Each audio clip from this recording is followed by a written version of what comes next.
አመሰግናለሁ። እሺ እኔ አሁን አከበርኩ። እኔ ኢየሱስ ምን አለ? ግራ ቀኝህን የመታህ ምን ይላል? ቀኝህን ስጠው ይላል አይደል? አይደል? እንደዛ ነው አይደል? ኢየሱስ አስተምሮ ቀጥል ይላል። አዎ ግደሉ እንደዛ አይልም። ይላል። እሺ አዎ እንደዛ አይልም። የሸርሙጣ ልጅ ብዬ ብልህ አይ የውሻ ልጅ ብለህ ድገመኝ ልትለኝ ነው አሁን አንተ እንደ ኢየሱስ አስተምሮ? ኦኬ እሺ አሁን ምንድነው የመለስኩልህ?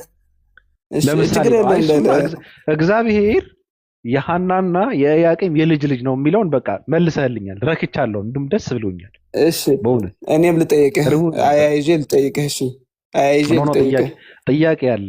ግራ ቀኝህን የመታህ ቀኝህን ስጠው ብሎ ለምን ሰው ይታዘብሃል? አትፍራ። ሰው ይታዘብሃል። ቀላል ጥያቄ እኮ ነው። የሸርሙጣ ልጅ ብዬ ብሰድብህ አሁን ትልቅ ነህ። ሰው ይታዘብሃል። እንደዛ ብዬ ብሰድብህ አይ የውሻ ልጅ ስለሆነ ችግር የለውም ስደኝና ግን ለምን እሳደባለሁ? እኔ ከኔ በላይ የሚሳደበው ኢየሱስ ነው። ለምን እሳደባለሁ? እኔ ሰው አልሳደብም። ኢየሱስ ነው የሚሳደበው። ለምን እሳደባለሁ? መጽሐፍ ቅዱስ ነው እየሰደብክ አስተምር የሚለው መጽሐፍ ቅዱስ ነው። እኔ አይደለም አልተሳደብኩም። እኔ ብሰድብህ ነው ያለው። አረ ቁርአን ላይም ደንቆር የሚላል ላመጣልህ እችላለሁ። ችግር የለውም። ግን ቁርአን ላይ ደንቆር የሚላል ላሳይህ እችላለሁ። እና እንዴ ታዲያ ደንቆር ይልሃል እንጂ አንተ ብልህ ሊልህ ነው እንዴ? ታዲያ አንተ አይደለም ምርጥና ብልህ ሊልህ ነው አንተ ቁርአን እንደዛ ብሎ ሊገልጸን የፈለገው? እንዲገልጸኝ አይፈልግም። ምክንያቱም ከሰይጣን ጋር ጥሩ ቃል አልጠብቅም። ከገለጸ ደንቆሮ ብሎ ይገልጻል እንጂ ብልህ ብሎ አይገልጽህም እኮ አንተ በዚያ አይብሮ ተሸከመው ብያለሁ እኮ ከሰይጣን ቃል ጥሩ ቃል አልጠብቅም። ስማ በጣም የሚያሳዝኝ ነገር እንደሆነ ታውቃለህ? ክርስቲያን ሰው መጥቶ ለምንድነው ክርስቲያኖች የእሳት ናቸው የሚለው ብሎ ሲከራከር በጣም ነው የሚያሰቀኝ። እና ገነት ሊያስገባ ነው እንዴ? አያስገባኝም። ሰይጣን ለምን ሲኦል እንድገባ ነው የሚፈልገኝ? ሰይጣን ለኔ ሲኦል ነው የሚመኝልኝ። እግዚአብሔር ሲኦል አያስገባም?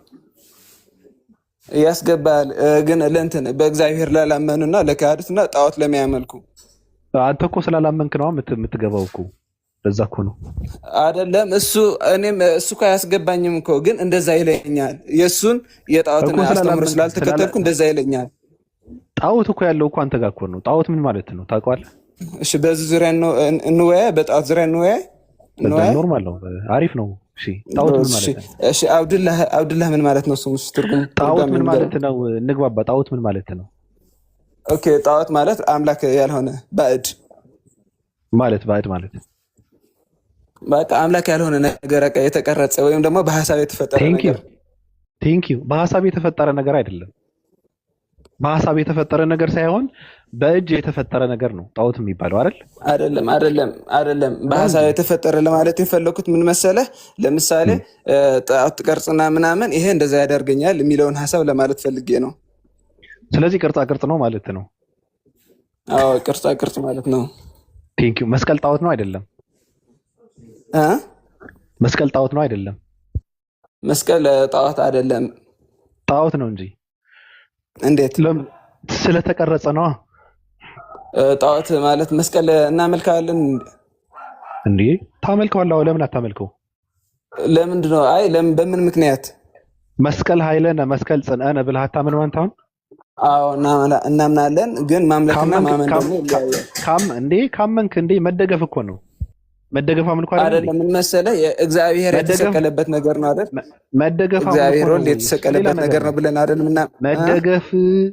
መደገፍ አምልኮ ነው ማለት መደገፍ እየተደገፍክ እኮ ነው። መስቀል ጽንዐነ መስቀል ኃይለነ ካልክ እየተደገፍክ እኮ ነው። ጎበዝ። አሁን የሰጡና ጭንቅላትን ተጠቀምበት ላስረዳህ። እሺ መስቀል የሚባል አምላክ አለን ብለን እናምናለን።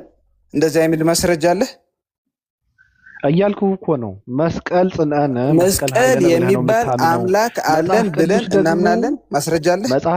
መጽሐፍ ቅዱስ ደግሞ ከእንጨት የተጠረበ ምንም ነገር እንትን ማድረግ የለብህም ብሎ ነው የሚቃወመው። አንተ አሁን መስቀል ኃይላችን ነው መስቀል እንትናችን ነው ብለህ ካመንክ መደገፍ ነው። መደገፍ ያለብህ ወደ እናመልከዋለን። መስቀል ታመልክቷላችሁ ነው ያልከው። አሁን አምልኮ ነው። አዎ አምላክ ነው እንለዋለን። መስቀል ታመልከዋለህ። ማስረጃ እሺ፣ ጎዝ ማስረጃ ክፈትልኝ፣ ማስረጃ ክፈትልኝ። እሺ እሺ፣ ማስረጃ እኮ ነው ያልኩህ። እሺ አላመልኩም። መስቀልን አምላክ ነው ብዬ መስቀል አምላኬ ነው አልልም። እኔ አምላክ ትለዋለህ አልኩህ እንዴ? ኧረ ፈጣሪ ታመልከዋለህ። ምን ማለት ነው? ማምለክ ምን ማለት ነው? እሱ ሌላ ነገር ነው እንዴ? ሌላ ነገር ነው እኮ ሌላ ነገር ነው። የምን ሌላ ነገር ማለት? ሌላ ነገር ነው። አምላክ የምትለው አምላክ እንለዋለን። አምላክ ትለዋለህ ብዬ አላልኩም። ታመልከዋለህ። የምትናገረው እራሱ አታውቅም። ችግር ታመልከዋለህ። አምላክ ትለዋለህ ሌላ ነገር ነው። እሱም ላወራው እኮ እችላለሁ። ችግር የለብኝም። አንተ አሁን መስቀል ትሰማለህ? አስብ። ከየት አመጣለህ ማስረጃ? አውርተህ ትቀራለህ። ለምን አወራለሁ? ግድ የለም። መስቀል ትሰማለህ? አስብ። እስማለሁ። ለምንድን ነው የምትስመው? እሺ ከአባ ለምንድን ነው የምትስመው? ታየው የጠየቁህን መልሰው። እሺ እሱ ጌታችን መድኃኒታችን ኢየሱስ ክርስቶስ የተሰቀለበት ስለሆነ ነው። እሱ ብቻ ሳይሆን ፈርዖንም ኃጢአት የሰሩት ሰዎች ሰቅለውበታል እኮ። እንደውም የሚገርም ነገር ከኢየሱስ ክርስቶስ በፊት አይደለም ሰዎች የተሰቀሉበት አይደል? ሰዎች የተሰቀሉበት ከኢየሱስ በፊት ነው። ሰዎች የተሰቀሉበት ኃጢአተኛ ሰዎች የተሰቀሉበት ማለት ነው። እንደውም ኢየሱስ የመጀመሪያ አይደለም። ገብቷል? ኃጢአተኛ ተሰማዋለህ። ለምንድን ነው የምትስመው? ነው አይደለም ኃጢአተኛ ሰዎች ነው ያልከው? አዎ። ኧረ ቢያንስ እያሰብክ ፈርዖን አምላክ ነው እንዴት ኃጢአተኛ ሰዎች ይሰቅላል ማለት እንዴት ይሰቅል ነበር? ፈርዖን የሰቀላቸው ኃጢአተኛ ናቸው? የአእምሮህ ጠባብነት የሚያሳየው በዚህ ነው የሚታወቀው። ስደበኝ ስድብ ሱና ነው፣ ችግር የለውም። አሁን ለምሳሌ ደርግ ሰዎች ይረሽን ነበረ ተባለ። እነዚህ ሰዎች ፈጣሪ ስለሆነ ነው ሲረሽናቸው የነበረው? አይደለም ኃጢአተኞች ናቸው። አዎ ኃጢአተኞች ናቸው። ደርግ የረሸናቸው?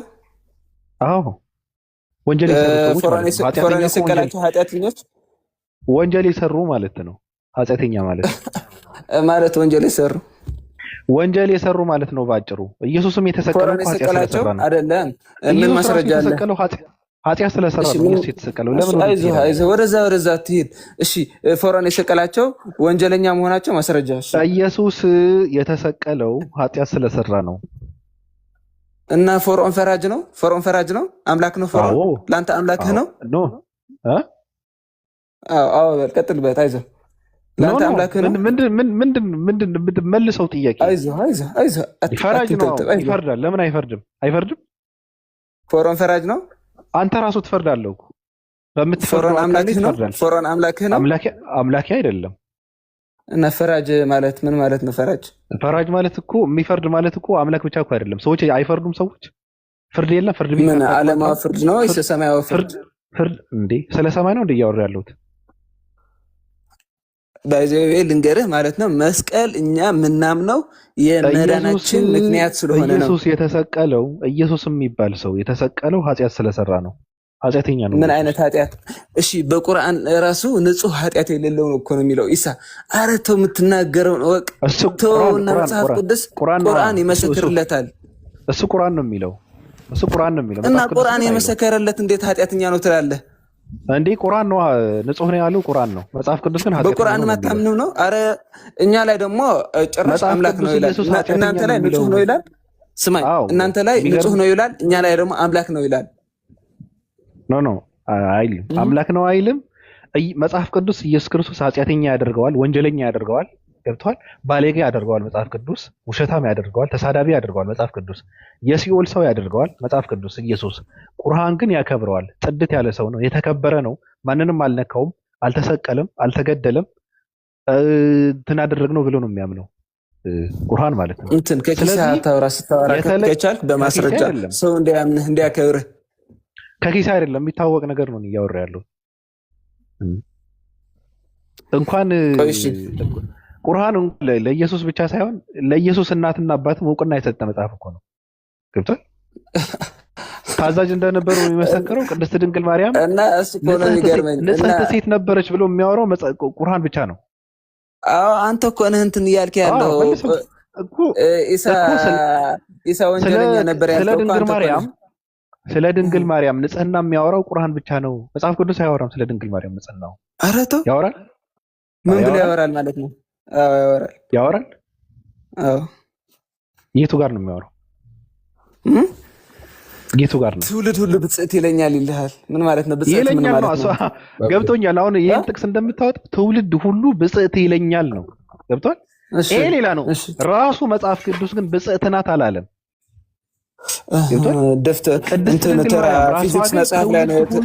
ፊዚክስ መጽሐፍ ላይ ነው የተጻፈው ማለት ነው። ብጽዕት ይለኛል ነው ያለችው ራሷ ማለት ነው። ትውልድ ሁሉ ብጽዕት ይለኛልና እንደ ቁርአን ድንግል ማርያም ንጽሕትነት ማለት ልዩነት አለው። እውቅና ሰጥቶ ንጽሕት እንደሆነች የሚመሰክረው ቁርአን ራሱ ነው። መጽሐፍ ቅዱስ ግን ስለ ድንግል ማርያም ምንም አያወራም ነው። ራሷ ቁርአን የሚባል ሰው አለ እንዴ? ቁርአን የሚባል ሰው አለ? ቁርአን ነው የመሰከረላት እንደዛ ብለው። አሁን እየደደብኩ ነው። አሁን እየደደብኩ ነው። ውረድ በቃ አሁን ለምን ከአንተ ጋር ውረድ። አደነቆርከኝ። እንደውም እስካሁን ያጠፋሁትን ጊዜ ቆጨኝ። አይገባም እኮ ስላሴን እያመለክ እንዴት ይገባል? አንተ አሁን እንደዚህ አይነት ነገር ቆዳ አንተ ባቢሎን ወይ ሳያል ባህሪ 2748 የት ነበር? አሁን ኖ የት? አሁን ቅድም ነበር እየጠበቅን። አሁን ከየት ነው የመጣኸው? ተጠይቃለሁ እኮ ግን ከየት ነው የመጣኸው? እያወራችሁ ስለነበር ነው። አይደለም በመሀል እኮ ጠፍተህ እኮ ነው። ለምነን እኮ ነው እሱ ያመጣ ነው። ለምነን እኮ ነበረ እሱ ያመጣ ነው። አሁን አንተ ብዙ ነገር እንትን ካደረግን በኋላ መጣ ህይወት ዘራ። አራብ ሼር እኔ በቤት አለሁ። እሺ እኔ ስለምታሳዝነኝ እሱ ችግር የለውም። ኢየሱስ ራሱን ያላዳነ ደግሞ ህይወት አለው ደግሞ ይላል። ደግሞ አለማፈሩ ችግር የለውም። ቀጥል። ከነ መፈጠርህን አያውቅም። እኔ አልፈራም። ለምን እፈራለሁ? ብለው አልተሳካላቸውም። እሱ ችግር የለውም። አይሁዶት አልተሳካላቸውም። እንዴ ሰቅለው እጁና እግሩን ወጥረው ከመግረፍ በላይ መሳካት አለ እንዴ? አንተ ደግሞ አልተሳካላቸውም። ምንድን ነው ያልከው? ችግር የለም። በሶስተኛው ምን አልተሳካላቸውም? አይሁድ አልተሳካላቸውም ነው ያልከው? ችግር የለውም። ተወሻው ቆይ ድገመው ቃሉ። አይሁድ አልተሳካላቸውም ነው ያልከው እኮ። እነሱ እንዳሰቡት መስቀል ላይ ወጥረው ቻንክረው ገርፈው ቆምጣጤ ስጡኝ እኔ በረሃብ በጥማት ልሞት ነው አስብለው ገለው ቀብረው አልተሳካላቸውም ትላለህ እንዴ? አንተ አለማፈርህ ደግሞ። ኧረ መጽሐፍን አንብበው። አሁን ቀጥል። አትሸማቀቅ፣ አትረበሽ። ቀጥል። የለም እኔ ጋር ቀጥል። ግድ የለም ጥያቄን አቅርባ። አሳዝነው። ኃጢአትም የሚያሰራ አምላክ አሳያለሁ። እሺ ኃጢአትም ባትሰሩ ኖሮ አላህ ከልውና ጠራርጎ ቢያጠፋችሁ ኖሮ ኃጢአትን የሰሩ ከዚያም አላህ ምሕረትን የሚጠይቁ ሌሎች ሰዎች ይተካል ነበር፣ እሱም ይፈቅድላቸው ነበር። አስረዳኝ ይህን ክፍል ደግመህ አንብበው እንዲገባ። አንተ እንዲገባ ደግመህ አንብበው። እኔ ገብቶኛል።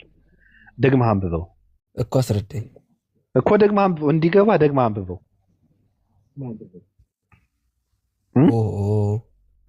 ሰውየው ጤነኛ አይደለም እንዴ? ቃሉ ልንገር፣ እንደ ትንባሆ ቀርቅረው የመጣ ጥያቄ ስለሆነ እኮ ነው። አንተ አሁን ጥያቄው ምን እንደሚል አልገባህም። ደግመህ አንብበው።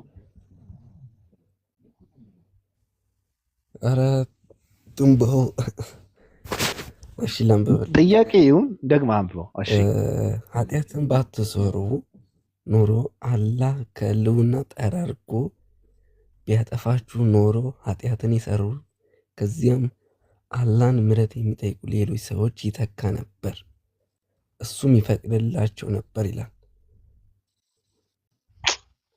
ትክክል አላነበብኩም።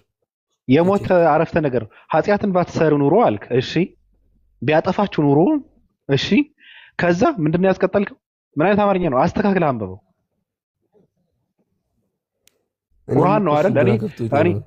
እኔ እንዳነብልህ ቁርአን ነው እያነበብክ ያለው። ምንድነው እያነበብክ ያለው? ሐዲስ ማን የተናገረው?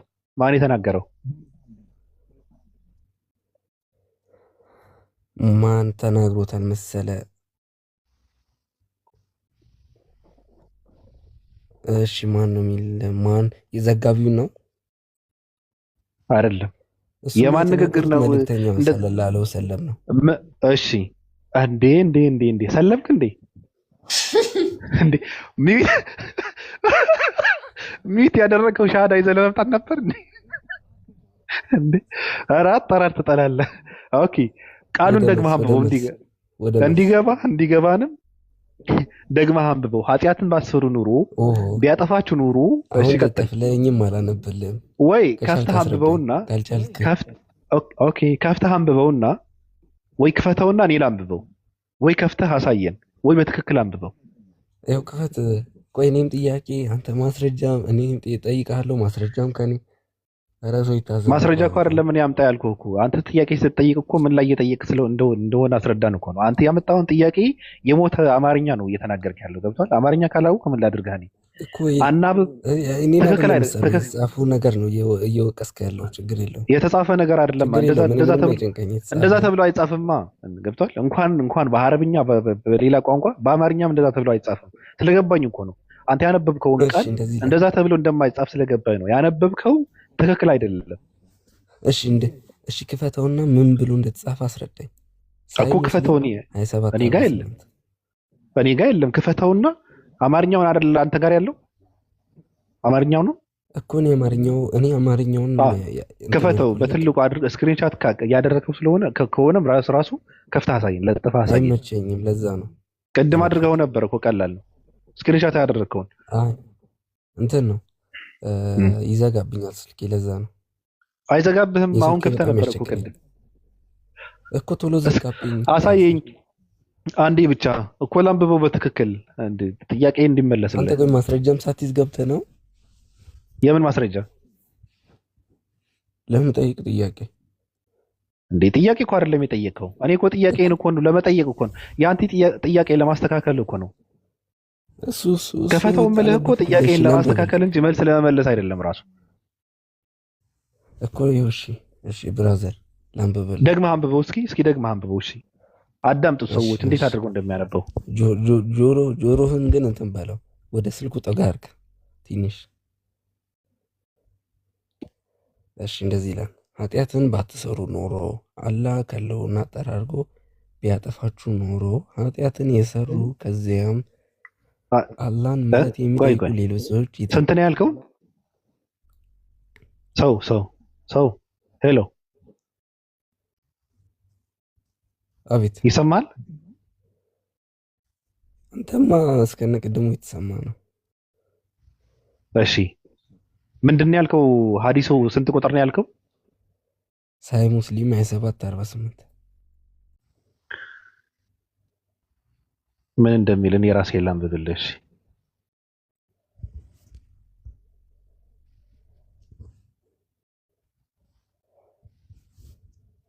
አንተ አንብበው እስከዛ። ኧረ ሙድ አትያዝ፣ አንብብ በእናትህ። የምሬን እኮ ነው። እኔ ምንም ደጋግሜ ማነበል ሬዲዮ ነኝ እንዴ?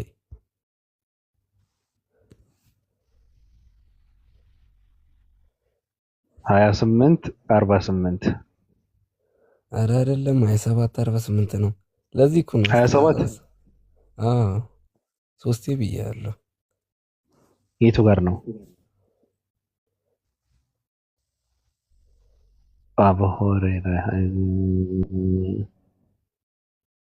አያወራም። እንደዛ ብሎ አያወራም ራሱ። እንዴት ብሎ ነው የሚያወራው? እስቲ እንደዛ የሚል የለም። 314 ሰው እንግዲህ አሸውጁ። በሸውድም ነው በሪከርድ ትያዛለህ። የለም 27:48 ላይ ያለው የሚያወራው ስለ ሌላ ነገር ነው። ስለ ምህረት፣ ስለ እዝነት ነው የሚያወራው። አንተ ደግሞ ኃጢአትን ብትሰሩ ኑሮ ቢያጠፋችሁ ኑሮ ብለህ ነው እያወራ ያለው። እንደዛ የሚል የለም። ኃጢአትን ባሰሩ ነው የሚለው እዚህ ጋር። ብትሰሩ ባሰሩ ኑሮ የለም 27:48 ላይ እንደዛ የሚል የለም። እስቲ ቆይ ድገሙ እስቲ። አልሰማሁም። 27:48 ላይ እንደዛ የሚል የለም።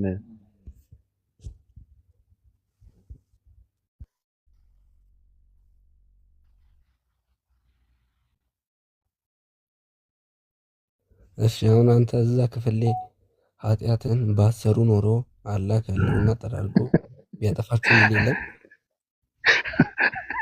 ድምፁን ሰምቼዋለሁ። በነገርህ ላይ አሁን ምንድን ነው ሰርች እያደረክ ያለው? እኔ ድምፁን ሰምቼዋለሁ። ምንድን ነው የለም 2748 ላይ አንተ ያነበብክ ያልከው የለም። እሺ 2748 ምን እንደሚል እሺ ስለ አስረዳንሽ ማታፍርበት ከሆነ መጽሐፉ ማታፍርስበት ከሆነ አስረዳን። አይልም። ለምን አስረዳለሁ? 49 ላይ ነው ያለው። ምናልባት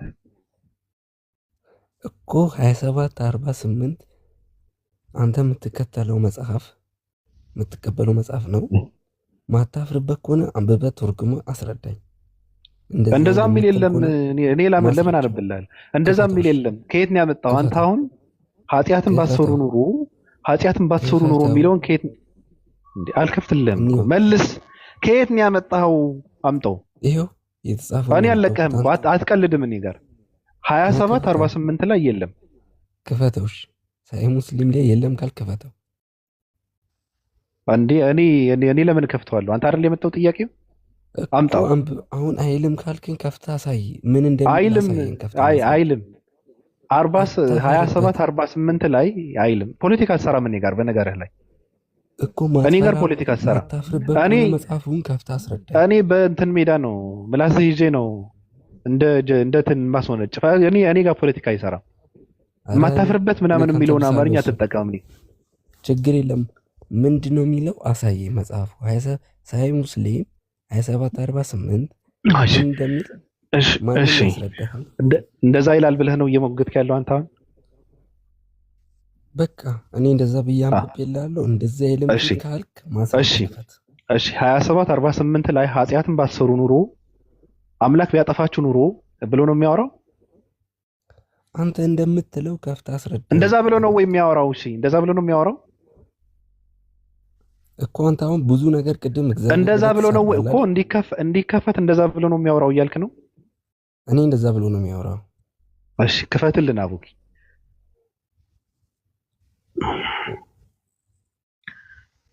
እሺ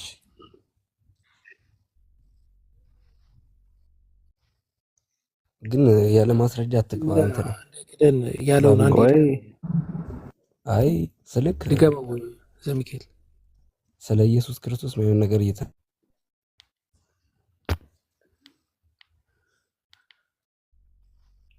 ምን አልክ? ለስና ድገምልን ያልከውን ምክንያቱም እንዳይክድ። አይክድም።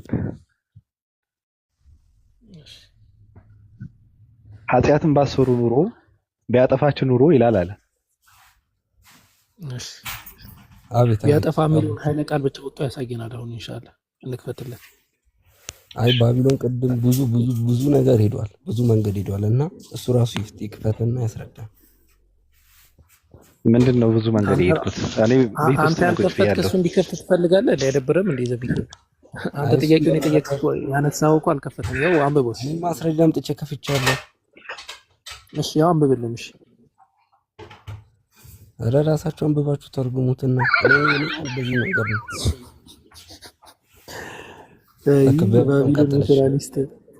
በሉ ባቢሎን ተርጉሞ አንብበው። አንተ አንብበው ና አንብበው። ከፈተልህ እኮ ቀጥል። ለምን ቀጥላለሁ? ለምን ቀጥላለሁ? ምን እንደሚል አስረዳ። አንተ እኮ አንብበው ና እኮ አንተ መጽሐፉን የምትቀበለው ከሆነ ተርጉመው አንብበው። የኔ መቀበል አለመቀበል ሌላ ነገር ነው። አንብብ እኮ አይልም ብለሃል። እኔ ይላል ብያለሁ። አንተ አይልም ካልክ ተርጉማ አሳይ። ምን ይላል? እሺ ምን ይላል? እኔ ያልኩትን ብያለሁ። ሬዲዮ ነኝ እንደምደግም እኮ ምን ይላል? እሺ እያየህ ድገምልን። እሺ አትፍራ፣ ተርጉም። ኧረ ምን ይላል? ድገምልን። ተከፈተልህ እኮ ያንተ ጥያቄ እኮ ነው እኮ። ጥያቄህን አቅርብ። ያንተ ጥያቄ ነው አይደል? ለምን ይሄን ጥያቄ እኮ አይደለም። እሺ የኔ ጥያቄ አይደለም። ቅድም ምን አልኩክ? እዚህ ክፍል ላይ ኃጢአትን ባትሰሩ የሚለውን አሳየው። በመጀመሪያ ጥያቄ ምን ነበረ? ላስይዝህ። ጥያቄ የነበረው ኃጢአትን የሚያሰራው አላህ ነው አልክ አይደል? እኔ አላልኩም።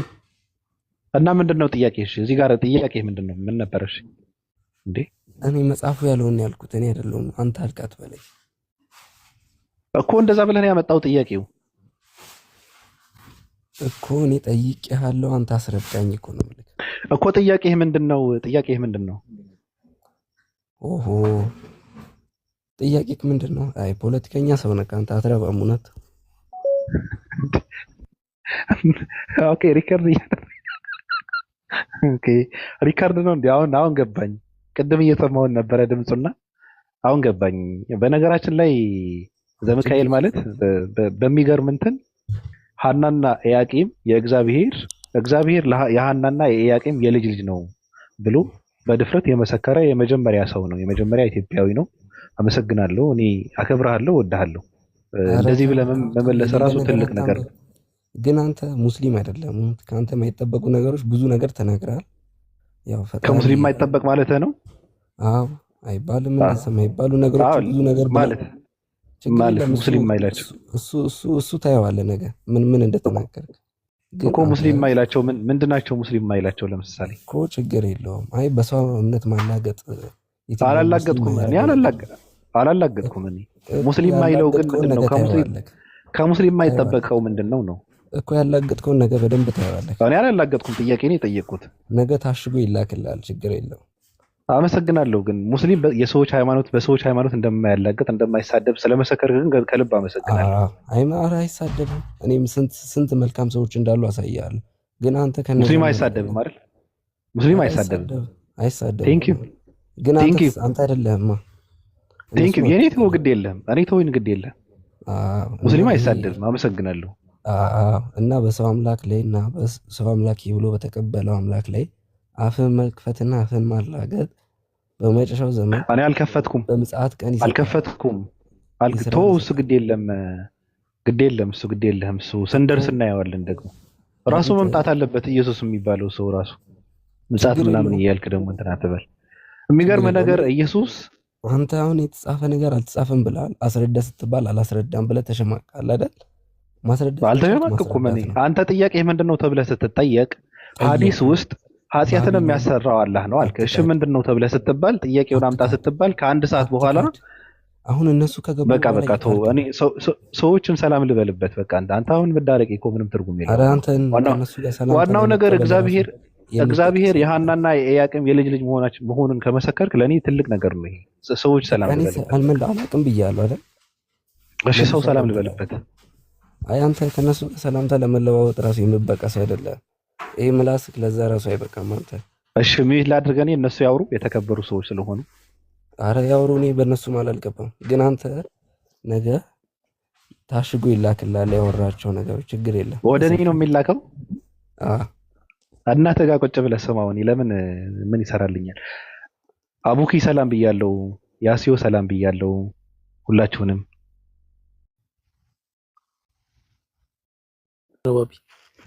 አለን። አልሐምዱሊላህ። ሌሎቻችሁ እንዴት ናችሁ? አስገብተን እኮ እንትን አደረግን አይደል? አረ ችግር የለውም። አይ እንደዛ ነው። ያው አካሄዱም እንደዚህ ነው። ያው እንግዲህ እንደተመለከታችሁት ነው። ኖርማሊ ሐሳብ ላይ ማውራት አይወዱም። ወይ ስድብ ነው ይመስላቸው፣ ወይ የሆነ ነገር ነው ይመስላቸው። እንደውም እነሱ እኮ ስድብ የሚሉን እኮ ኢየሱስ ክርስቶስ አምላክ አይደለም ማለት በጣም እንደ ትልቅ ስድብ ነው። ያው ሀገራችን ላይ ለረጅም ጊዜ የተሰራው ነገር ስላለ ማለት ነው። እና ተለማመዱት። መጪው ጊዜ ያ ነው። ምንም እንትን የሚለው ነገር የለም። በመሰረቱ ግን አንድ ያሳዘነኝ ነገር ምንድን ነው፣ መረጃ ስንጠቅስ ምንጠቅሰው መረጃ ምን እንደሆነና ማንን እንደሚያመለክት ስለምን እንደሚያወራ ማወቅ መቻል አለብን። ለምሳሌ የአንድ የባይብል ጥቅስ ጠቅሼ ዮሐንስ ወንጌል ምዕራፍ 1 ቁጥር 50 ላይ እንዲህ ይላል ብል ሰው ነው ምንድን ነው ሪሊ ያ ነገር ካልሆነ ማለት ነው። ስለዚህ ምን ጠቅሰውን ጥቅስ ጥንቃቄ ልናደርግ ይገባል። አንድ ጥቅስ ወደ ኋላ ነው መሄድ ያለብን። ሰሂህ ሙስሊም ላይ የተጠቀሰው ሐዲስ አንድ ጥቅስ ወደፊት 49 ላይ ነው። 48 ላይ የዛን ቁንጥር የሆነ ሐሳብ ነው የሚያነሳው። 49 ላይ የተቀመጠው ሐሳብ ደግሞ ምንድነው? ትንሽ እቺ ፖይንት ላንሳት ብዬ ነው። ከዛ ኢንሻአላህ ተቀጥላላችሁ። ሐዲተል ቁድሲ ነው። አላህ ራሱ ነው የሚናገረው። ነብዩ መሐመድ ሰለላሁ ዐለይሂ ወሰለም የአላህን ንግግር እየተናገሩ ነው። ነፍሴ በእጁ በሆነችው ጌታ እምላለሁ፣ እናንተ ኃጢአትን ባትሰሩ ኖሮ አላህ እናንተን አስወግዶ ኃጢአት የሚሰሩና ምህረትን የሚጠይቁ ሰዎችን ያመጣ ነበር፣ እርሱም ይቅር ይላቸው ነበር አለ። አሁን ይህንን ጥቅስ ሁለት አይነት ሰዎች አሉ እዚህ ዓለም ላይ። አንደኛው ራሽናል ማይንድ ያላቸው አሉ።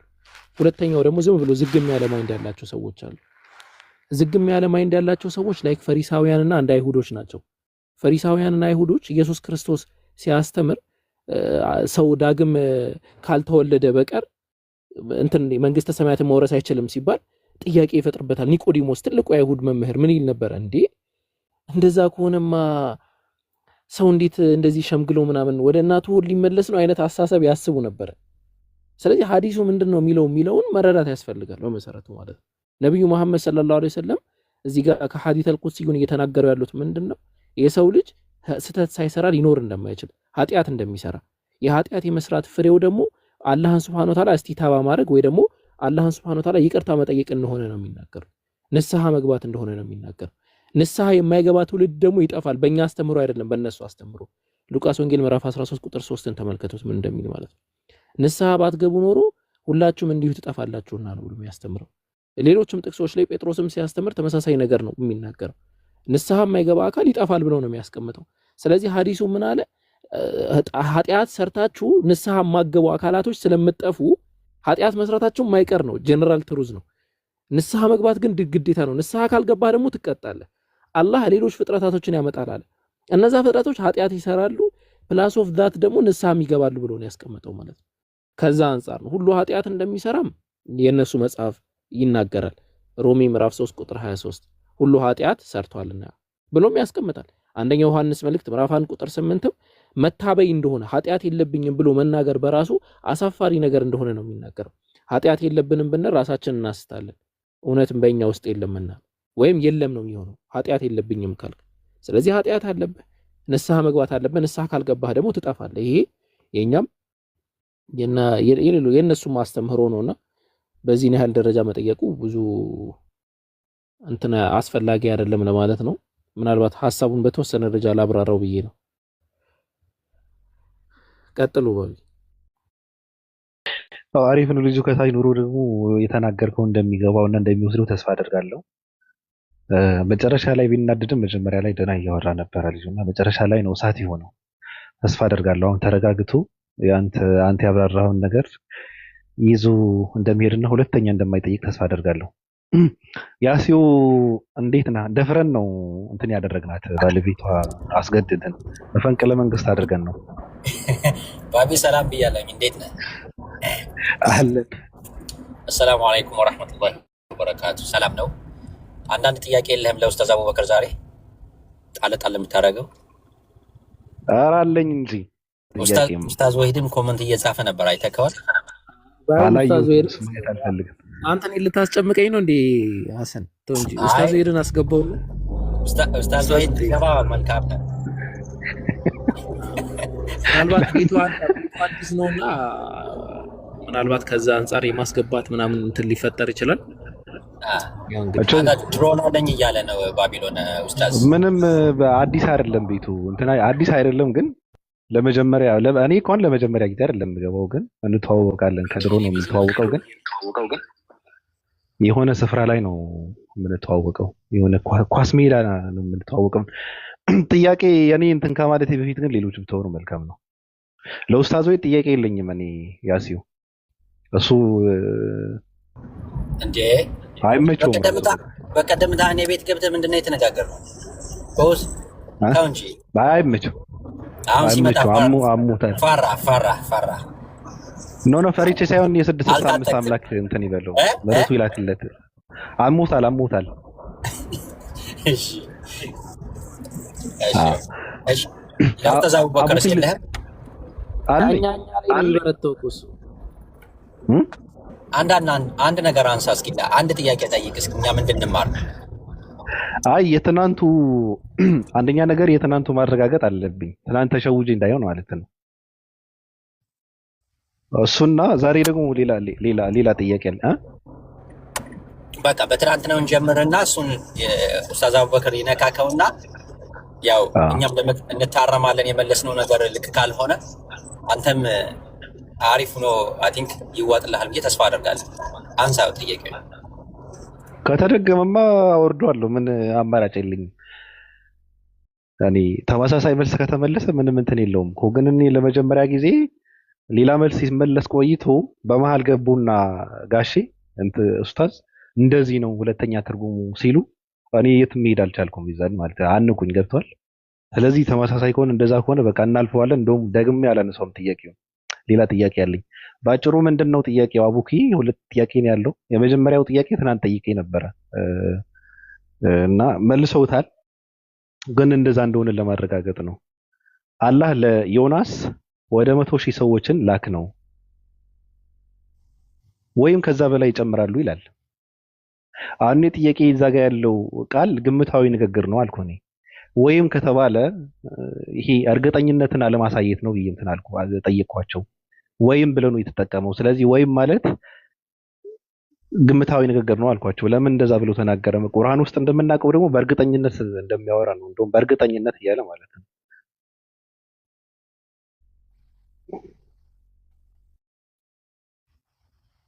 ባቢ ዋርኒንግ፣ ይቅርታ ባቢ ዋርኒንግ እየሰጠኝ ነው። 10 ደቂቃ እያለ ነው። ሊዘጋ ነው? እንዴት ነው? አይ አይዘጋም። አውቆ ነው እንደዛ የሚልሽ። ግድ የለሽ። አይ ስለማለቅ ነው። ያው እንትን ነው ይሄ ቪዲዮ ምናምን ሳከፍቺ ስቀሪ እንደዛ ይላል እና እንደዛ ነው። ባቢ ምን አልከኝ? ይቅርታ የተወሰነ ነው የሰማው። ስለ ዮናስ ታወራ ነው የሰማው። አው ታሪኩ የዮናስ ታሪክ እንትን መጨረሻ ላይ ከእንትን ሆድ ከወጣ በኋላ መሰለኝ ካልሳሳትኩ ወደ 100,000 ሰዎችን ላክ ነው ይላል አይደል? 100,000 ሰዎች ምንድነው ወይም ከዛ በላይ የዚዱን ይላል። አው የምትል ቃል አለች። ወይም ከዛ በላይ ይሆናሉ ይላል። አማርኛው ላይ ከተውንም ከዛ ይጨምራሉ ይላል። አማርኛው ላይ ማለት እንግሊዝኛው ላይ ካየው ግን ወይም ነው። ስለዚህ ወይም ካለ ግምታዊ ንግግር ነው። ወይም ከዛ ይበልጣሉ ብሎ ማለት ግምታዊ ንግግር ነው። እርግጠኛ አይደለም ወይ?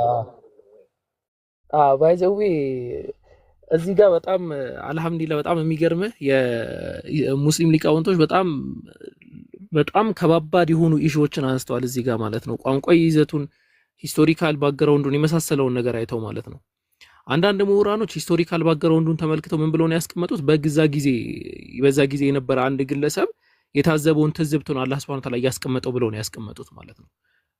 አላህ Subhanahu Wa Ta'ala ሱረቱ ሳፋት አንቀጽ ምዕራፍ 37 አንቀጽ 147 ላይ ማለት ነው መቶ ሺህ ወይም ደግሞ ከዛ በላይ የሚለው ወይም አው የሚለው ቃል ያን ነው የምታመለክተው ብለው ያስቀመጡ ዑለማዎች አሉ። ሞራባውት ደግሞ የሚገርመው የአረብኛ ትርጓሜ አንድ የአረብኛ ቃል ብዙ አይነት ትርጓሜ ይይዛል። በአብዛኛው ዘንድም ተቀባይነት የሚያገኘው ትርጓሜም ወይም አፈታትም ይሄ ነው። ምንድነው? አው ወይም በሚል በአማርኛ የተተረጎመው አው የሚለው ቃል በአረብኛ ይልቁንም ወደሚል ትርጓሜ ይተረጎማል አንዳንዴ ማለት ነው። አው የምትለው ቃል በራሱ ወይም በምልትል ልትመጣ ትችላለች ወይ ደግሞ ይልቁንም በሚል ሊመጣ ይችላል ማለት ነው።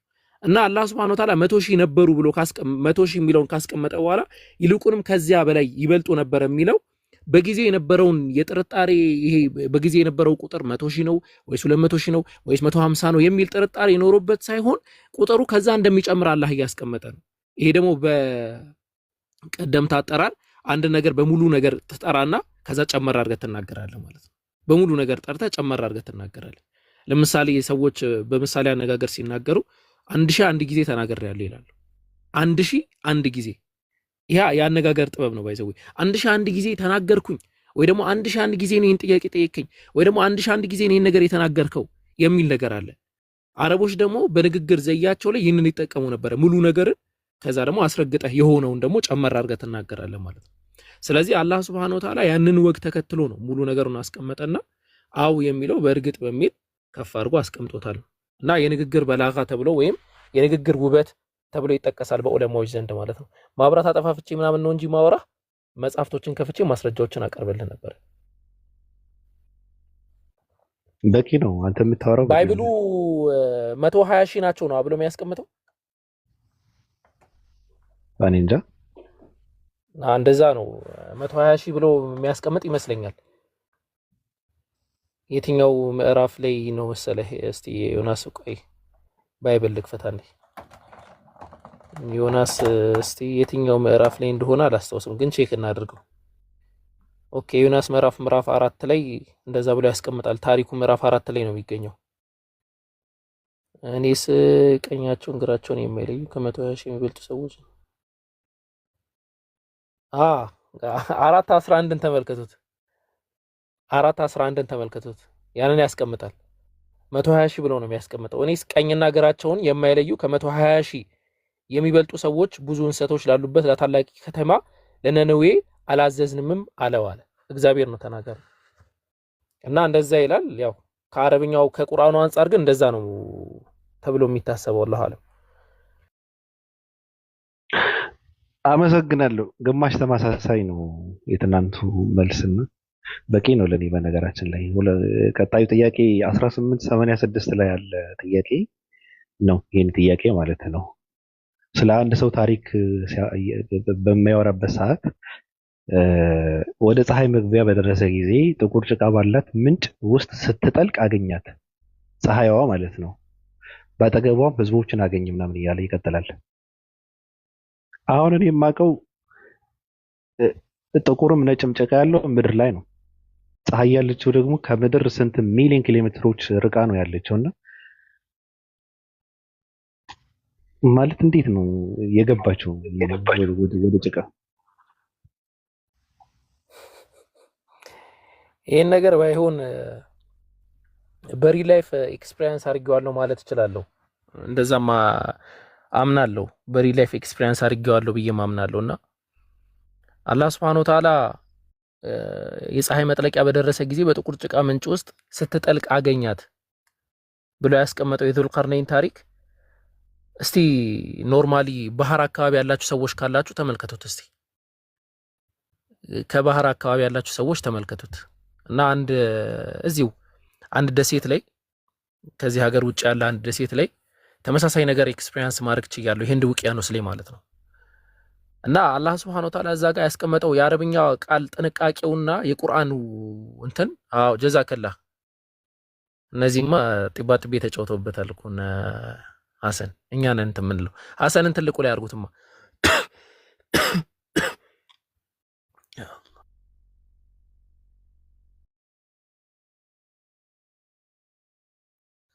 ጀዛከላህ እና አላህ Subhanahu Wa Ta'ala የቁርአኑ በላጋ ወይም ደግሞ ያገላለጹ ጥበብ ምን ብሎ ነው ያስቀመጠው? አላህ Subhanahu Wa Ta'ala ወጀደሃ የሚለውን የአረብኛ ቃል ነው የተጠቀመው ማለት ነው። ይሄ ምን እያለ ነው? ዙልቀርነይን በዛ መንገድ ላይ ሲሄድ ፀሐይ ጥቁር ጭቃ ላይ ጠለቀች የሚል ሳይሆን እንደዛ ሆነ አገኛት ነው። እሱ ነው ያገኛት። ያ ደግሞ ሪላቲቪቲ ኮንሴፕት የሚባል ነገር አለ። አንድ ነገር ከአንድ አንፃር መመልከት የሚባል ነገር አለ እና አንድ ሰው ላይክ ባህር ዳርቻ ላይ ቆሞ ፀሐይ ስትጠልቅ ቢመለከት ፀሐይዋ ጥቁር የሆነ እንትን ላይ የምትጠልቅ ነው ይመስለው፣ ወይም ደግሞ ጥቁር ጭቃ ነገር ላይ የምትጠልቅ ነው ይመስለው ማለት ነው። እንደዛ ሆኖ ነው የሚያገኛት በመሰረቱ ማለት ነው። አላህ Subhanahu Wa Ta'ala ያን ሪላቲቭ እይታ በግልጽ ነው ያስቀመጠው። የነገሩን ሁኔታ በግልጽ አስቀመጠው ማለት ነው። የታሪክ ምሁራኖች ሐሚያ የሚለውን የአረብኛ ቃል እንትን ብለው ጥቁር ጭቃ ያለበት ባህር ነው ያ ማለት ደግሞ የአትላንቲክ ውቅያኖስ ነው ምናምን የሚል ሰፊ ትንታኔ ላይ ሄደዋል። ያ ከእውቀታችን በላይና ሶሪ እሺ እኛ በጣም እንትን በደንብ ጥናት ይፈልጋል በጣም ማለት ነው። እና እንደዛ ነው። ሌላው እዚህ የቁርአን አንቀጽ ምናልባት ሰምታችሁት የማታውቁትን የሚገርም ነገር ልንገራችሁ። ቁርአን እንደምታውቁት በተለያየ ዘዬ ነው አላህ Subhanahu Wa Ta'ala ያወረደው ማለት ነው። ነብዩ ያስቀሩት እና በሌላ ዘዬ ላይ ምንም ይል አቀራር አለ።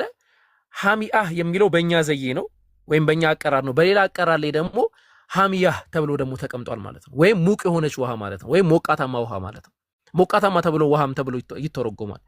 እና ሞቃታማ ምንጭ ነው ብለው ነው ዑለማዎች የሚያስቀምጡት ማለት ነው።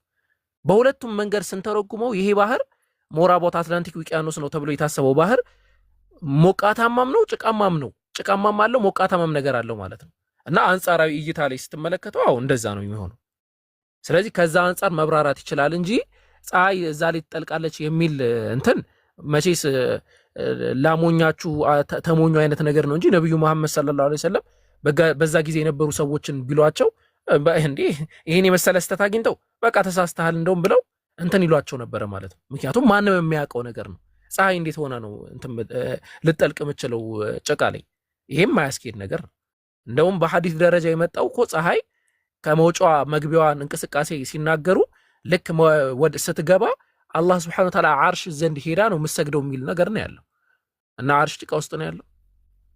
ይሄ መንጥቅየንም በአእምሮ ደረጃም ስናስበው በሐዲስም ደረጃ በተለያየ ነገርም ብናስበው አንድ አይደለም ነው። እና ያንን ይሄ ምናልባት ሊያብራራው ይችላል ብዬ አስባለሁ። ባቢ እኔ እንጃ አልገባኝም። ባህሩ ለምንድን ነው ያመጣችሁት? አሁን ጭቃ የተባለው ከባህሩ ጋር ነው ማለት ነው? ምናልባት የባህር ዳርቻ ላይ ሆኖ ሰው ካየ ጭቃው ባህሩ ጭቃማ ባህር ነው። እንደው አትላንቲክ ነው ብሎ ያስቀምጠውታል ያልኩህ ለዛ ነው። ጭቃማ ባህር ነው ብሎ ያስቀምጣሉ፣ ወይም ደግሞ ጥቁር አፈር ያለው ነው ብሎ ያስቀምጣሉ። Are you finishing now? Are you finishing now? You just start.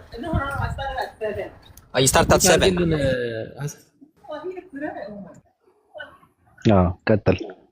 እና ያ ጥቁሩ አፈር አሁን ለምሳሌ በምናባዊ ነገር ነው የምናወራው። እሺ እናንተ ሳሉት አይምሯችሁ ላይ ያ ጥቁር አፈር ከውሃ ጋር ሲዋሃድ ከሰውየው አቅጣጫ በምዕራባዊ ዳልቻውን ስትመለከቱት ጭቃ ነው የሚሆነው፣ ሊትራሊ ማለት ነው።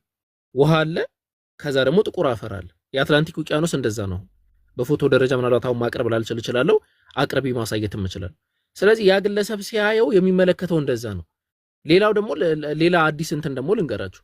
ለምሳሌ አንድ ሰው የህንድ ውቅያኖስን ቢመለከት የህንድ ውቅያኖስ ሀገራት ደሴቶች አካባቢ ያለው ሀገራትን ቢመለከት ውሃ እንትኗ ራሱ ውሃ ውስጥ የምትጠልቅ ይመስለዋል።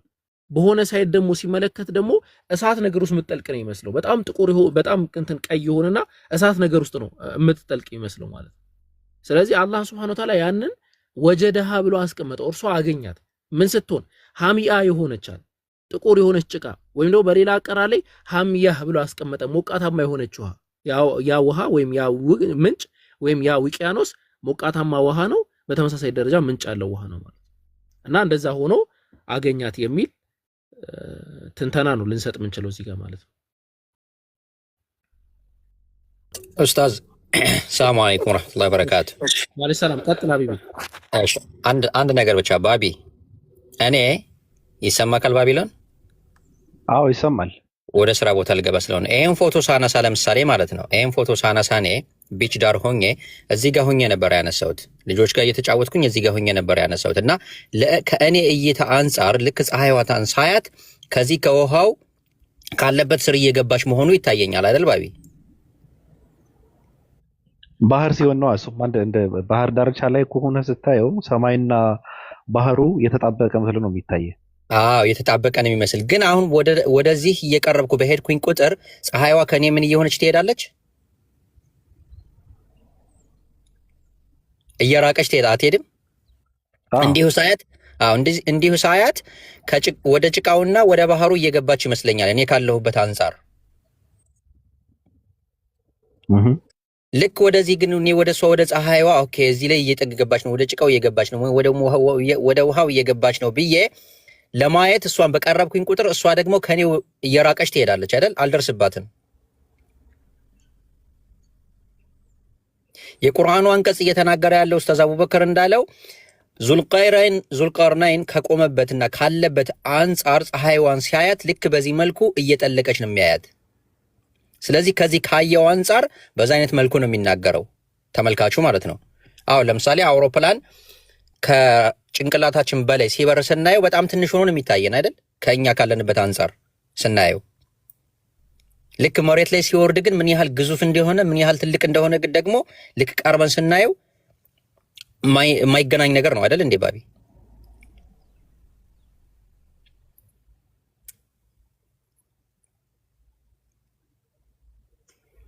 እየጠበቀኝ ነው ለማስወራት እኮ ነው ማለት ነው። አብሽር እየጠበቀ ነው፣ ቃል በቃል እንድናወራ ነው። ያልገባህ ነገር ካለ በደንብ ይገባል። ኧረ ችግር የለውም። እኔ እየሰማው ነው እንትን ብዬ ልብ ብዬ እያዳመጥኩ ነው።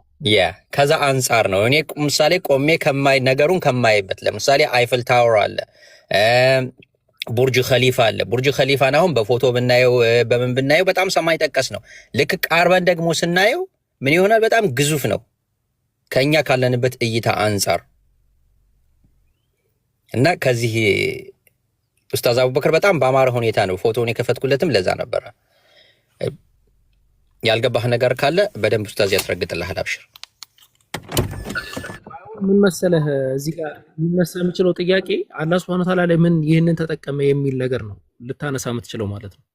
ምክንያቱም ብዙ አይነት አጠቃቀሞች ነበሩ ወይ ደግሞ በግልጽ ሊነግረን ይችል ነበርና በዚህ ያህል ደረጃ አላህ ለምን ተጠቀመ የሚለው ሞራቦት ብዙ የሚያሳየን ነገር አለ ብዬ አምናለሁ በመሰረቱ ማለት ነው። አንደኛ እኛ በተለምዶ ፀሐይ ጠለቀች ፀሐይ ወጣች የሚሉ አጠቃቀሞችን እንጠቀማለን እና አሁን ሳይንሳዊ የሆነ አይዲያ ወይም ፊሎሶፊካል የሆነ ኮንሴፕት ራሱ ብናነሳ ፀሐይ ትጠልቃለች ወይ ፀሐይ ትወጣለች ወይ ወዴት ነው የምትጠልቀው ወዴት ነው የምትወጣው ፀሐይ ነው የምትንቀሳቀሰው ምድር ነው የምትንቀሳቀሰው ይሄ እኮ ትልቅ አይዲያ ነው ባይዘው ቀላል የሆነ አይዲያ አይደለም ፀሐይ ነው የምትወጣው ወይስ ምድር ነው የምትሄደው ወደ ፀሐይ ይሄን አስባችሁ ታውቃላችሁ ምድር ነው ወደ ፀሐይ የሚሄደው ወይስ ፀሐይ ነው ወደ ምድር ነው የሚመጣው ይሄ ትልቅ የሆነ አሁን ድረስ የሚነሳ ፊሎሶፊካል ሐሳብ ነው ስለዚህ አላህ Subhanahu Wa Ta'ala ያንን ሐሳብ ቀለል አድርጎ ነው ያስቀመጠው ምን አድርጎ አገኛት በሚል ቃል ማለት ነው ወይም ፐርስፔክቲቭ ይባላል በእንግሊዘኛው በአማርኛ እንዴት እንደሆነ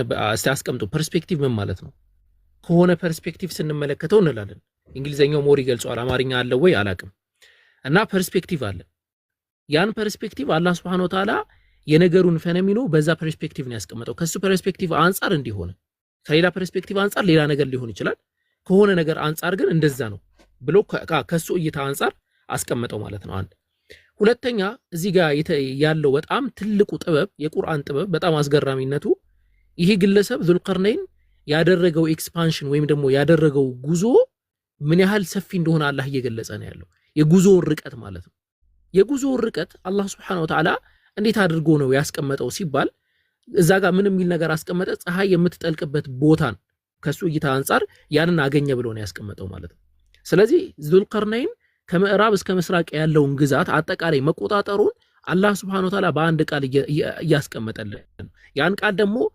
በአገላለጽ ሂደት ላይ ስዕላዊ የምንለው አገላለጽ አለ ወይም ምስል ከሳች የምንለው አለ ያንን ምስል ከሳች ሆነ ነገር እኛ ላይ ያስቀመጠልን ማለት ነው ሌላው ቦታው ራሱ ስፔሲፊክ ቅድም እንዳልኩት የአትላንቲክ ውቅያኖስ ነው ተብሎ ይገለጻል ያልኩን ቦታው ራሱ አስቀምጦታል አላህ Subhanahu Wa Ta'ala ማለት ነው ሲ ኦፍ ዳርክነስ ተብሎ የሚጠራው ቦታ ወይም የአትላንቲክ ውቅያኖስ ተብሎ ይጠራል ያ መሆኑ እንዴት ነው የምታውቀው ሐሚያ የምትለው የአረብኛ ቃል ያንን ስለምታሳይ ማለት ነው ሞቃታማ ናት ሐሚያ ናት ሐሚያም ናት በተመሳሳይ ደረጃ የጥቁር የሆነ እንትን አላት ማለት ነው እና ከዛ አንፃር ይሄ የረቀቀ የቁርአን አገላለጽ ነው ብለን መናገር እንችላለን ማለት ነው ባይሆን ባይሆን ሐሰን እስቲ መዝሙረ ዳዊት ምዕራፍ 19 ቁጥር 6 እንክፈትልን ቆይቶ በቃ እሱን ከሌላ ከክርስቲያን ጋር ስንወያይ እንትን እንለዋለን እሺ ቀጥል ባቢ ቀጥል ባቢ መዝሙረ ዳዊት እኔ እሱ ችግር የለውም ብታወራበት ራሱ ችግር የለውም አሪፍ ማውራት እንትን አለው ግን እዛ ጋር ግን አንተ አሁን ቅድም ምንድን ያልከው ፀሐይ ነው የምትገባው ወይስ ምድር ነው የምትወጣው ነው ምናምን ብለህ ነበር ፀሐይ መግቢያ እንዳላት እኮ ፀሐይ መግቢያ እንዳላት ግን አስረግጦ እየተናገረ ነው አይደል ወደ ፀሐይ መግቢያ በደረሰ ጊዜ ካለ ይሄ የእርሱ ዕውቀት ነው አይደል ወደ ፀሐይ መግቢያ በደረሰ ጊዜ ከተባለ መግቢያ አላት ማለት ነው ፀሐይ ከዛ በኋላ የሱ እይታ ነው ብለህ ካልኩ አገኛት የሚለውን የሚመጣው ከዛ በኋላ ያለው ነገር ነው ስትገባ አገኛት ትክክል እኮ መግቢያው የት ነው የምትገባው እኔ ከዛ ኦኬ የፀሐይ በቁርአን እንትን ፀሐይ ትዞራለች አይደል ኦልሞስት በእኛ ሐሳብ ደረጃ ፀሐይም ምድርም ተንቀሳቃሽ ናቸው ብዬ አምናለሁ እኔ ቁርአን እንደዛ ብሎ ነው የሚያምነው እንደዛ ነው የሚለው ይገልጿል አዎ ምድር ትዞራለች ብሎ በሆነ ሴንስ ይገልጿል ለምሳሌ ምን መሰለ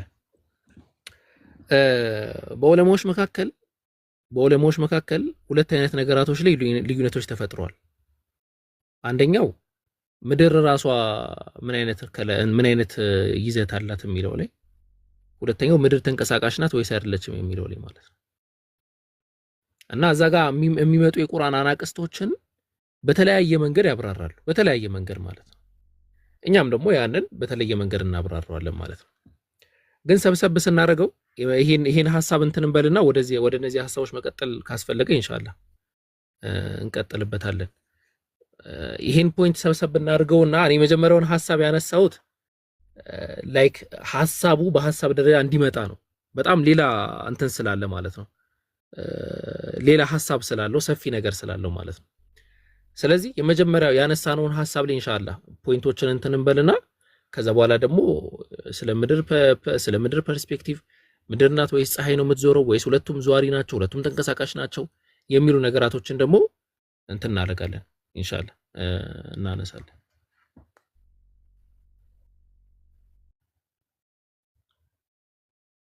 ምን አልክ ባቢ?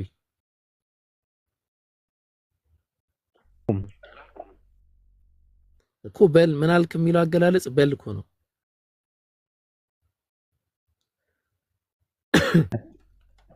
ምን ልበል እኔ ታዲያ?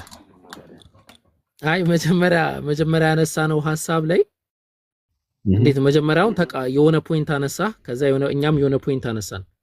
ከዛ አይ ከዚህ አንፃር ደግሞ የምትለው ነገር ካለ አይ እሱንማ ልል አልችልማ። እኔ ጫፍ ይዤ የምጠይቅ ሰው እኮ ነኝ።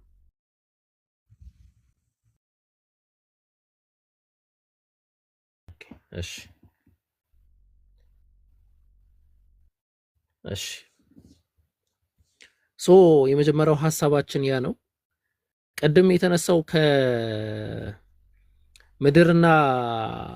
የምድርና የፀሐይ እንትንን አስመልክቶ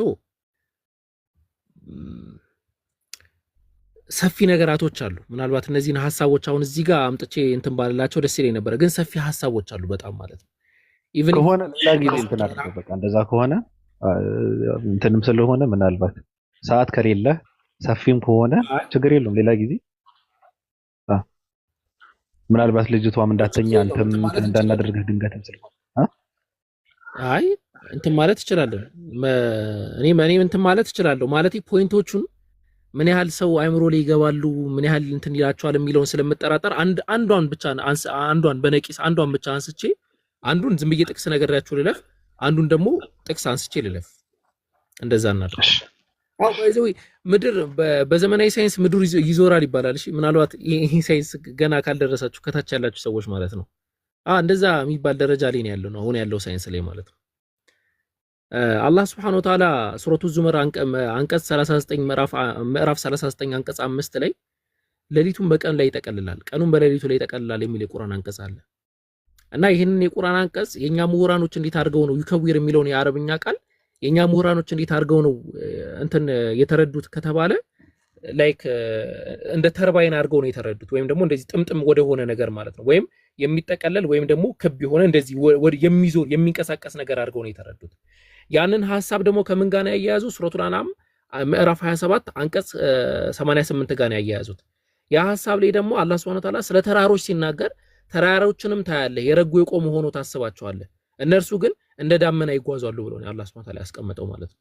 እና ይጓዛሉ የሚለውን የቁርአን ይጓዛሉ የሚለውን ነገር በግልጽ ያ ምድርን የሚያሳይ እንደሆነ ምድርም ተጓዥ መሆናቸውን የተለያዩ ስኮላሮቻችን ወይም ደግሞ ምሁራኖቻችን እዚህ ላይ ሐሳባቸውን ሰርዝረዋል ማለት ነው። እንዳልኳችሁ ሐሳቡን ነካርጌው ነው ማልፈው እንጂ በጣም ሰፊ ተቃውሞዎችም ሰፊ ድጋፎችም ሰፊ የሆኑ ነገራቶች አሉት።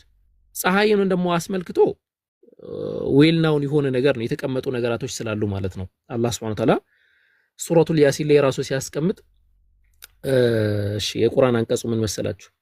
ለሸምሱ ينبغي لها أن تدرك القمر ولا الليل سابق النهار وكل في فلك يسبحون إلى الله سبحانه وتعالى ማለት ነው። ይሄ ቁርአን አንቀጽ ከአይምሮ በላይ የሆነ በተለይ በቁርአን ጥናት ላይ ሰፊና በጣም የሚገርም ነገርን በውስጡ ይይዛል። አንድ ቀለል ያለ ጥያቄ ልጠይቃችሁ እዚህ ጋር ማለት ነው። ባቢ ምናልባት አንተ እንትን የምትለው ከሆነ ማለት ነው ከቀንና ከሌሊት የቱ ይቀድማል ብለህ ታምናለህ አንተ? በአፈጣጠር ነው? አይ አሁን ላይ ከቀንና ከሌሊት የቱ ይቀድማል? ልክ እንደ ዶሮና እንቁላል ማለት ነው። አዎ አላህ ያንን ሲናሪዮ ምን ብሎ እንትና አራ ቀን ይቀድማል ይላል። እንዴት ነው ቀን የሚቀድመው? አሁን ዛሬ ማታ ነው አይደለ? በትላንትናው ቀን ተቀድሟል አይደለም እንዴ? ስለዚህ ምን ብለው ነው የሚያስቀምጡት? አላህ ቁርአን ላይ ምን ብሎ ነው ያስቀመጠው? ሱረቱል ያሲን ምዕራፍ 36 ቁጥር 40 ላይ ፀሐይ ጨረቃ ልትደርስበት አይገባም፣ ሌሊትም ቀንን ቀዳሚ አይሆንም፣ ሁሉም በመዞሪያቸው ውስጥ ይዋኛሉ። ይሄ በጣም ጥበባዊ የሆነ አገላለጽ ነው። ለሸምሱ አለ ፀሐይ ينبغي لها أن تدرك القمر ፀሐይ የሚለው ምን ነው የሚያሳየው ባይ ዲፎልት ንጋትን ነው ንጋት ቀመርን ወይም ጨረቃ ላይ ሊደርስ አይችልም ማለት ጨረቃ ከዛ ደግሞ ማታ ደግሞ ቀንን ሊቀርም አይችልም ማለት ልክ እንደ ቀደም እንደተባለው እንደ ጫጩቷና እንደ ዶሮዋ ማለት ነው በአፈጣጠር ደረጃ መጀመሪያ የነበረው ጨለማ እንደነበረ የታወቀ ነው አሁን በመኖርበት ደረጃ ግን የትኛው ነው የሚቀርመው የሚለውን ማንንም ሰው ሊናገር አይችልም አሁን እንቁላል ነው የሚቀርመው ይላል እንቁላሉን ማንጣለው እንቁላል ነው የሚቀርመው ብለሽ የጻፍሽው ወይም የጻፍከው ሰው እንቁላሉን ማንጣለው ዶሮ እንደዚህ ያለን ይሄዳል እና ከዛ አንፃር ተረዱት ማለት ነው ያው ሰፊ ነው ሐሳቡ እንትናን አስገቡት እስቲ ያምሲ የሚለውን አካውንት አስገቡት እስቲ ቶ ያምሲ ብሎ ጤና ያለው እንትና ያወራ ምን ያያዩት እኮ ነው ኮሜንት ግን ተረተረ አስገብተህ ብትጠይቀው ምንም ያውቀው ነገር የለም አሁን አባቱ እንኳን አባቱ እንደሆነ እርግጠኛ አይደለም ይቅርታ አድርግልኝ በሉ በቃ እንትን አርጉ ባቢ ቀጥሉ በቃ እናንተ እሺ አይ አለሽ አይደል ተዋውቂያችሁ ወንድሞች ናቸው እነሱ ቤት መጥፋት የለብሽም እነ ሞጣና እነ ዮኒ ማኛ ቤት ብቻ ሳይሆን እነሱ ጋር እንትን እያልሽ በትያልሽ እንትን በይሽ አለሽ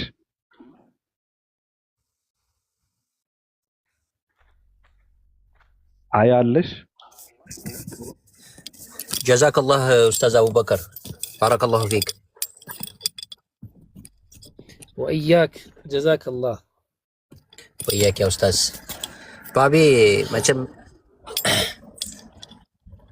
ሌሎች ጥያቄዎች እንደምታነሳና እኛም እንድንማርበት እንደምታደርግ ተስፋ እናደርጋለን መልካም ቀን መልካም ጊዜ መልካም ሌሊት ይሁንላችሁ ባላችሁበት መማር ከፈለክ በእኔ ጥያቄ አትማርም ያሲቶ ስግድ የለም ግን ሁሉም ሰው አንድ ጥያቄ ነው ያዘጋጀውለትና እምነታችንን ረግጠን ማለት ጽናቱን ይጨምርልናል ለምሳሌ ማንኛውንም አይነት ጥያቄ ስታነሳ ያ ሲመለስ የኛ እምነት መሰረቱን አደገኛ መሰረት ላይ እንደተገነባ ይሰማኛል እኔ የሚያፈርስ እሱን እስኪ መሰረቱን አፈርሳለሁ የሚል ጥያቄ እንዲጠየቅ እንፈልጋለን ባቢ መሰረቱን የሚያፈርስ መሰረቱን የሚያናጋ ወይም እንኳን አፈርሳለሁኝ የተገነባበትን ነገር አፈርሳለሁ የሚል ጥያቄ ያስፈልጋል ይሄ ጥያቄ ደግሞ ሲመለስ ያው የኛ እምነት ምን ይላል ይጨምራል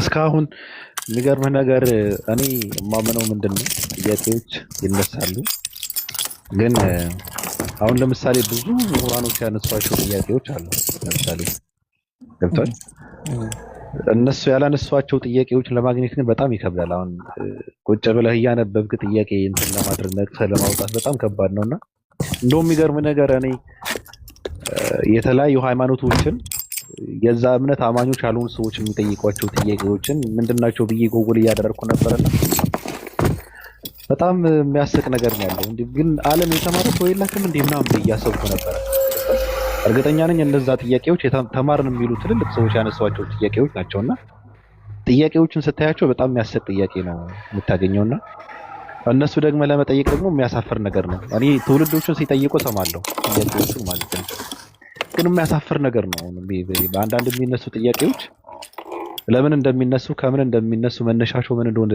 እንትን አድርገህ ስታያቸው የሚያሳፈሩ ጥያቄዎች ናቸው የሞተ ጥያቄ ነው እንደውም እንደሱን ጥያቄ ጠይቆ ሰው የድንቁርና ባንዲራ ማውለብለብ ነው የሚሆነው እና ከባድ ነው ጥያቄ እንትን ለማድረግ ለማለት ነው ባጭሩ ያው እስልምና ላይ የሚያነሱ ጥያቄ እነሱ ጋር የነሱ መጽሐፍ እኮ በትክክል ስለማያውቁት ጭምር እኮ ነው ማለት ግራ ይጋባቸውና እንዴት ይሄ እንደዚህ ይባላል እስልምና ላይ ብለው እስልምና ላይ ያለው ነገር ለማንሳት ይፈልጋሉ እጃቸው ላይ ያለውን እኮ ዶክመንት አያሉት